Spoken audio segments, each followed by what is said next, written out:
Hey, if you've ever felt fear around objections and being rejected when talking to money partners, this is the video for you.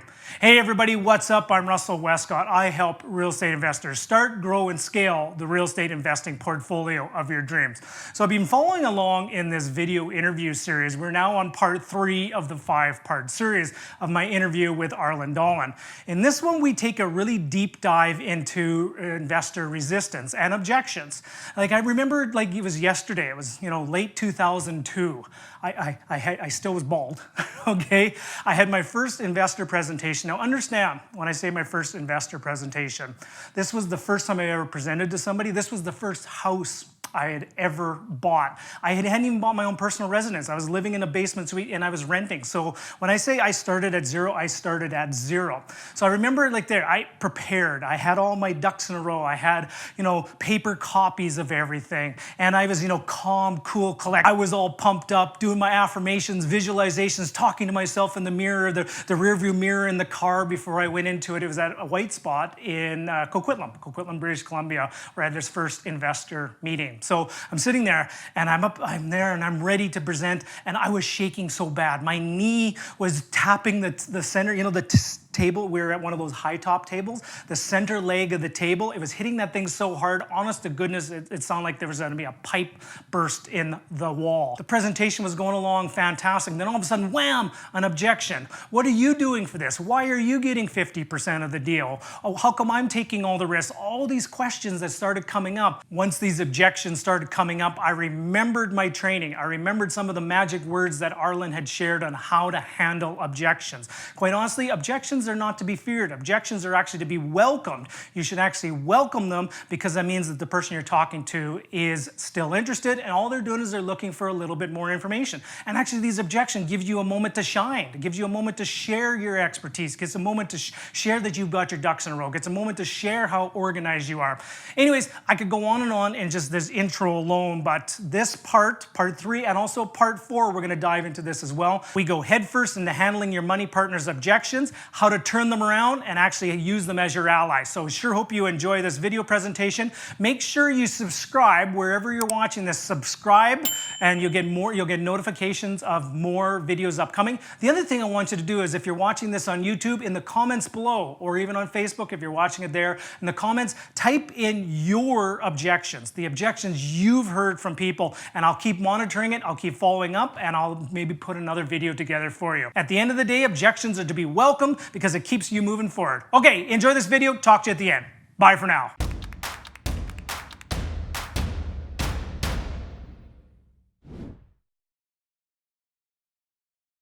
All right, so I'm back here with good friend Arlen Dahlin, and once again, thank you for your time.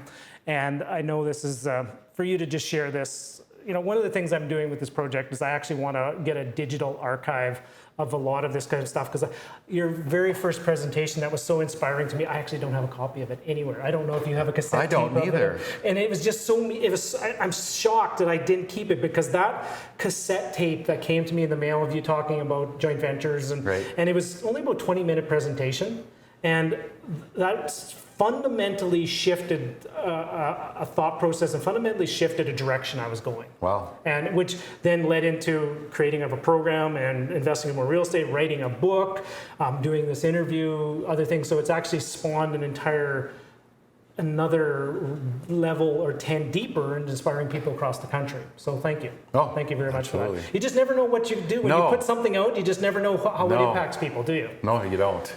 All right, so speaking of that, so some of the things that was just brilliant is everybody's afraid of these things called objections. Right. And I often think objection is one of the greatest things you can ever have from an investor, because it means they're interested. If they said nothing, and apathy is the worst, but if they actually have a question or they're asking a question about something, I think it's a good thing because they're engaged.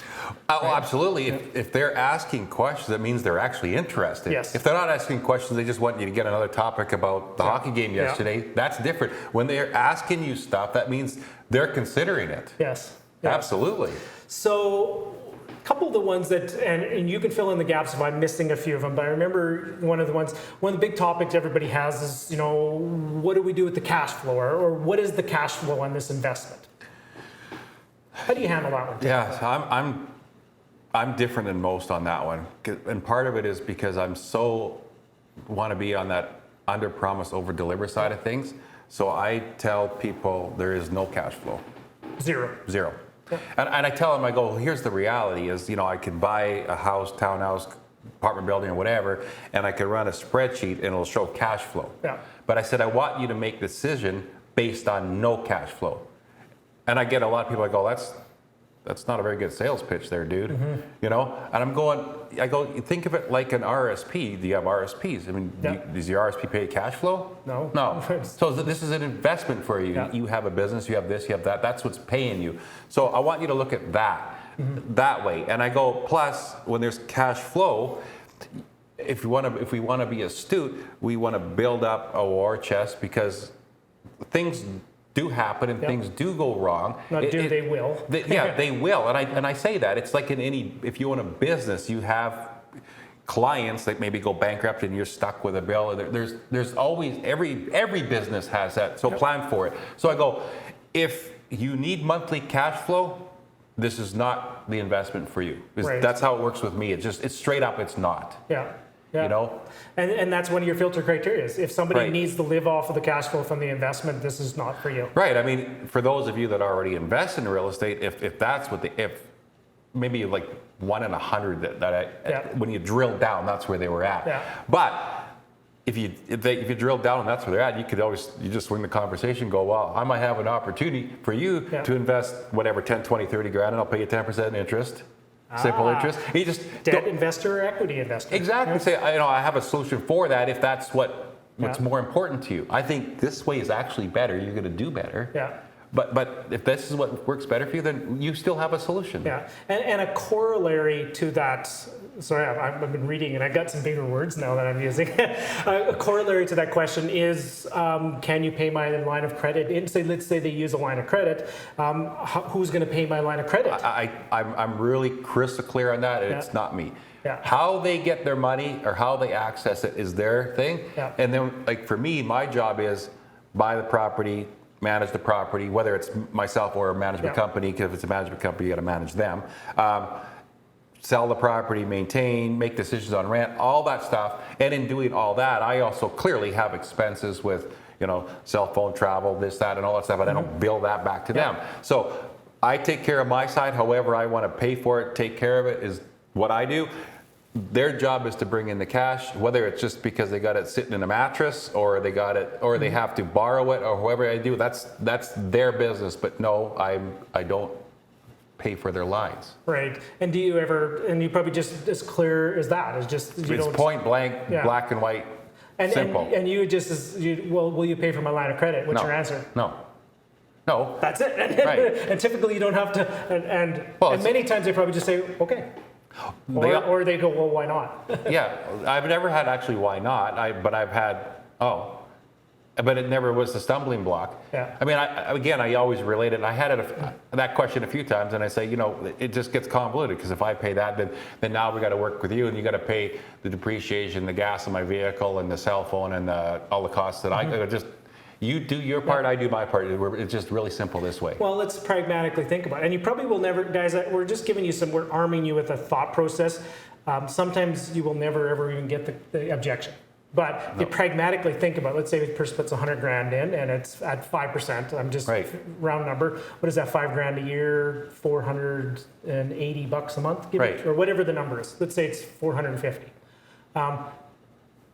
Pragmatically think about it. If 450 bucks a month is a make or break for that person, this probably isn't an investment for them, and they're going to be calling you on everything if that's the issue, right? Well, I mean, I've solved that for some people, whether they choose to do it or not. A lot of them did. Where I would say, for example, if you are going to do it on a line, so say you're doing 100, you have access to $200,000 that way. Maybe you want to invest 150, keep the other 150 aside. That'll make the payments on that for the next 7 years. Right. So you still didn't come with it out of pocket per se. Yeah. And they're like, Oh yeah, that would work. Yeah, and you know what? It's a tax write-off for them, Right. interest, because it's used for making money. They're not sharing that write-off with the property. Right. Right. Exactly. And you know, I think it's one of the things that just be prepared for it in case you have it. And you may never ever encounter it. But I Right. think I love Arlen's. Just no, I don't pay for it. And I'll give them suggestions. I'm not asking them to do anything. Yeah. I just say here's a way around that. Here's a workaround. Here's a possible way. I'm not asking them to do any of those things. It's just an idea. Yeah. Yep. Another one that always comes up: what's the return on investment on this property? How do you Okay. answer that? How's the golden magic words you use? How long is a piece of string? Yeah. That's my answer. And then now Depends. I have to clarify Yeah. that. And I go. Here's the thing with real estate. One, you have your debt pay down, so over time you're gaining equity. Yep.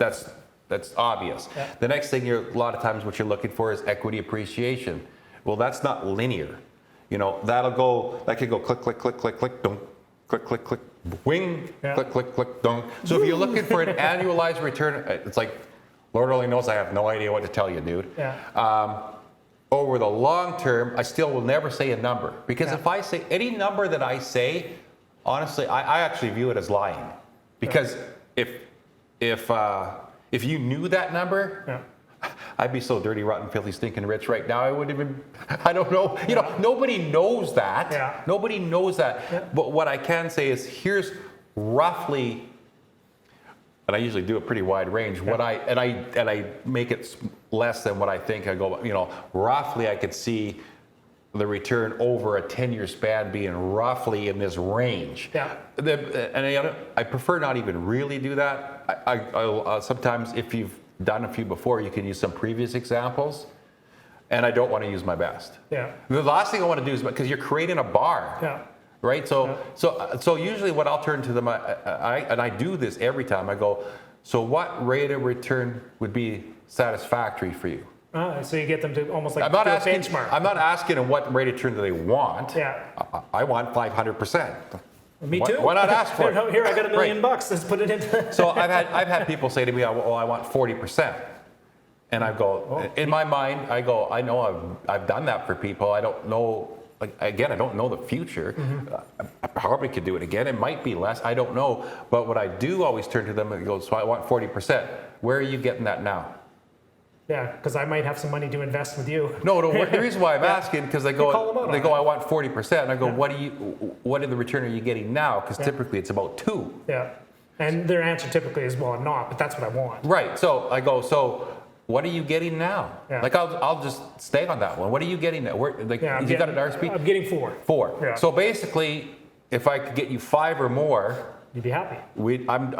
this makes more sense for you. And then they'll go, well, yeah, well, I like 20. I said, yeah, and I like 40, and I like 80, and I like 100, and maybe we get lucky and we get something like that. Yeah. But today, if you're getting 4 and I get you 5 or more, we're doing good, Yeah, right? you're doing better, right? Right. And I said, I'll tell you right now, if it was only 5, I probably wouldn't be wanting to do this with you. I want to do better than that when this is what I do. Yeah. But I can't promise you stuff, because if anybody promises you stuff, my view is they're lying. Yeah. Like, Well, maybe unintentionally lying or ignorance, or they just don't know. hey, just yeah. say it like it is. That's what it is, right? Yeah. Yeah, another one you usually get to is what happens if the tenant trashes the property? What do we do? What goes on? Again, if you're a partner, I'm saying, I go, first of all, I have to take care of that. Yeah. So what I need to do is I need to clean it up, fix it up the most economical way and fastest way possible, and then get it re-rented.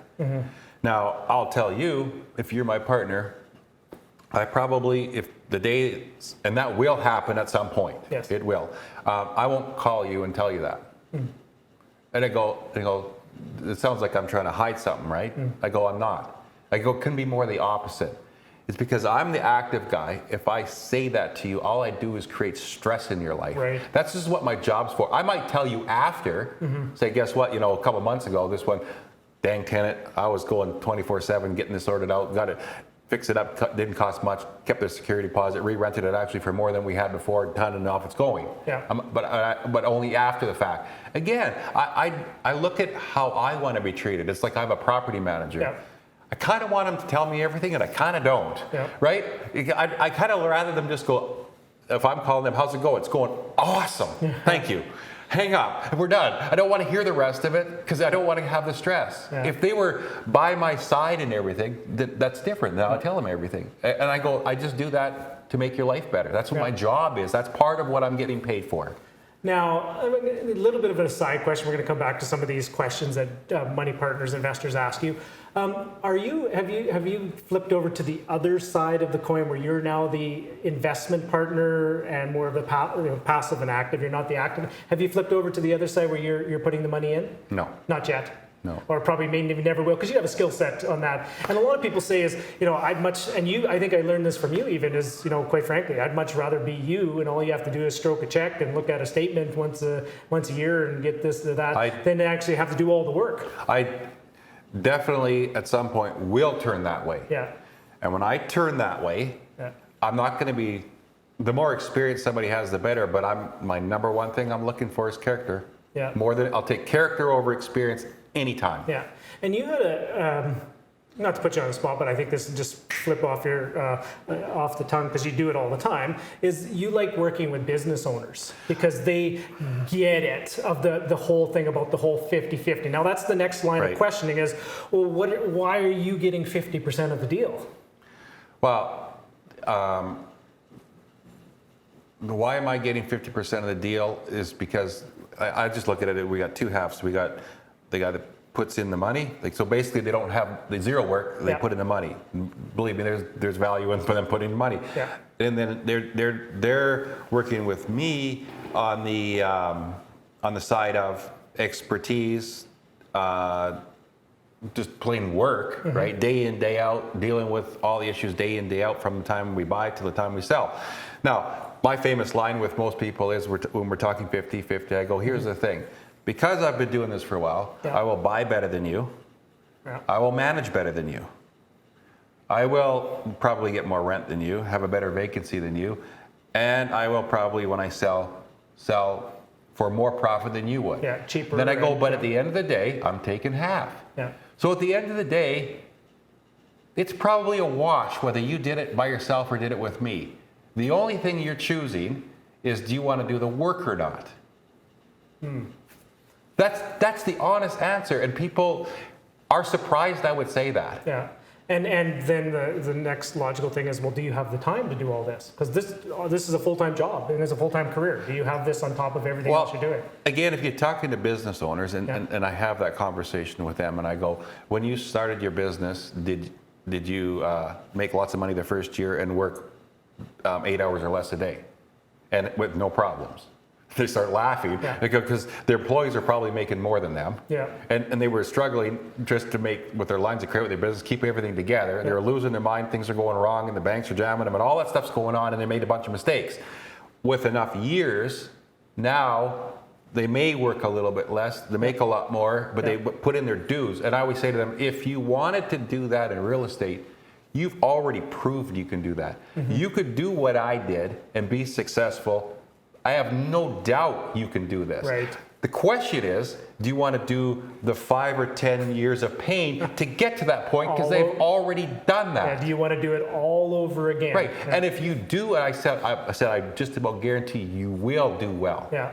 And a matter of fact, here's a contact for a realtor. Here's a contact. I'll help you get my contacts. No, and I do that. I say, and if you think this is a good thing for you and you should do it on your own, if there's a little problem or a hiccup or any questions or anything I can help you with, by all means give me a call and I will help them. Yes. I will answer their questions. I will. But most times those people don't actually have to want to go back. They just go, oh my God. They remember the time and effort and stress, and now they actually want to enjoy all the work they've done. They don't actually have to start over. Well, the one line I always kind of end up with on that is I say, the question is, do you want to work more or do you want to work less?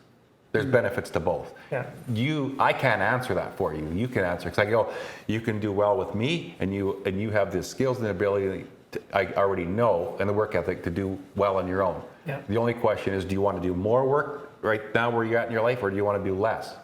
I don't know the answer. Only you know the answer. And typically, most people want to say less. Right. Right. And then the natural conversation is, well, that's why how we work together is I take care of. I've done all that for you. Right. And all you have to do is get your money working for you. Yes. Oh, brilliant. I hope you guys are taking some notes here, or you're going to be repeating this one and rewinding it back and forth. Before we move on to this, what other things that you typically hear from money partners when you're kind of in the, getting them over the edge to write that check? What other things that you hear, or do we cover the good majority of them?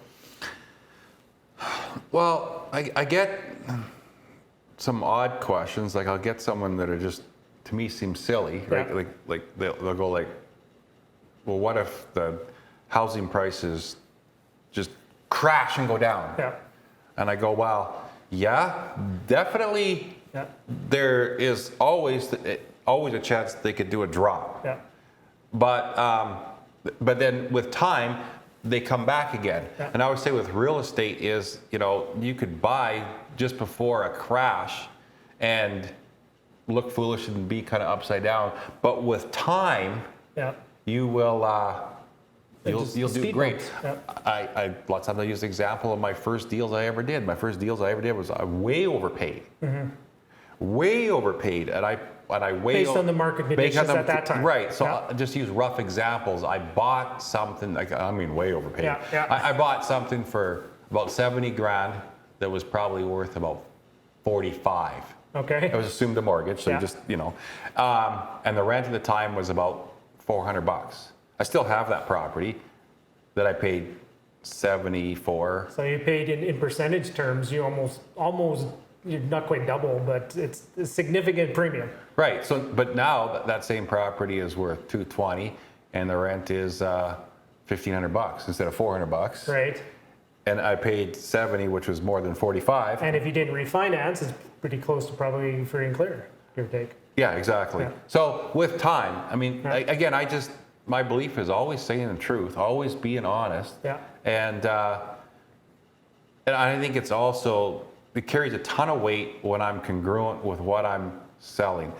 I find, I'll use an example, and that's how I've always thought when I'm working with partners. I've got calls from financial institutions going, you've got to put your money in this or this stock or this is going to just go Right. skyrocket and all this stuff. My financial guy doesn't approve this. So my first question when they do that, I say, so do you have money in it? And lots of times they don't even have any money in it. So, but then I go, yeah, some guys will go, actually I do. I go, do you have all of it in it? Well, no. Well, if it's that great, why wouldn't you have all of it in it? Mm-hmm. And they, Yeah. right? So, but when someone says to me, are you all in on real estate? I'm all in. Yes. I don't have it a little bit here doing this, a little bit here. Everything I have is all in real estate. So I'm practicing what I preach. And that carries a ton of weight with people, a ton of weight. You're firm in your conviction. And in today's day and age, that's something rare, actually. If somebody who's really firm in the conviction, most people get bumped off path quite easily. Well, I mean, it's easy. It's a lot easier if you're talking to people or you're selling people on real estate if you believe it 100%. Because you're not selling now, you're informing and you're trying to help people. If you don't believe it 100%, don't talk to other investors. Don't try to raise money. Spend some time reading or networking with someone like a Russell or something, and see if you get to that 100% commitment and belief in real estate. If you get there, now go out and see if you can raise money. If you're not there yourself, you are going to struggle. Right, got it. Awesome. Okay, guys, we're going to do one more quick reset. I got to get a quick drink of water, and we're Arlen, I hate to tell you, this is maybe turning into a 3 or 4 part series almost. It's just you got so much to share. And for guys, if you are still, I know you're still watching it, because drop the comments in where you're watching this. Put a comment in there. Just do a shout out. Arlen is as part of being a contributor to this. You're part of the program. Right, you can get access to all this, because I know there's things that you can learn from this too. Absolutely. I'm interviewing guys that are one guy I talked to who's raised $45 million in capital, and we can always learn something. That's absolutely one of the main things I'm actually looking to do is scratch my own itch, and that's learn to take my own business to the next level and raise more capital. And I make a commitment to share everything I learn with everyone I find that wants to listen. So we're gonna do one more quick reset, and then we'll be right back, guys. All right. All right, so what did you think? What an incredible look at how to handle investors' objections. Now, here's the cool thing. You can go back and watch this as many times as you want. This is part 3 of the 5 parts. Remember, there's 5 parts, okay? 5. Remember to count, Russell, that's 5, okay? So this is part 3. In part 4, we're also gonna take another dive into further objections that people will have and you will encounter. So make sure you bookmark this. Make sure you subscribe and smash that subscribe button, because that's what you really want to do. I'll wait for you. I'm waiting. I just love the way Arlen, just with a no-nonsense approach, he just handles them. He just handles these objections. Now, you know how many people learn how to handle these objections? Is by hearing them. And how do you answer them? And you find out what works, what doesn't work, what didn't land, what doesn't resonate, and you just keep making a commitment to the process to get better at handling these objections. Because quite honestly, sometimes these objections can be your strongest selling points to help get you over the finish line. Okay, so hope you're enjoying these series. Honest to goodness, guys, this is what I love to do. I saw in the video, I was rubbing my hands a few times and I was so excited because this stuff is just pure gold. This is what I love to do, is bring training materials like this. This video series that you're just watching right now, time of recording this video, I've got over 24 of these done, and I'm doing at least minimum one a month. We're looking to do high quality, high depth conversations and information for you to help you move forward. Okay, so sure hope you're enjoying that. Wherever you're watching this, as I mentioned before, subscribe. The other thing is make sure you make a comment below. Type in your objection, the objections that you hear, and maybe we'll come back and we'll circle back and we will do another video training to help you answer those objections. Okay, that's part 3. The next 2 parts are coming. Can't wait to share them with you. Bye for now.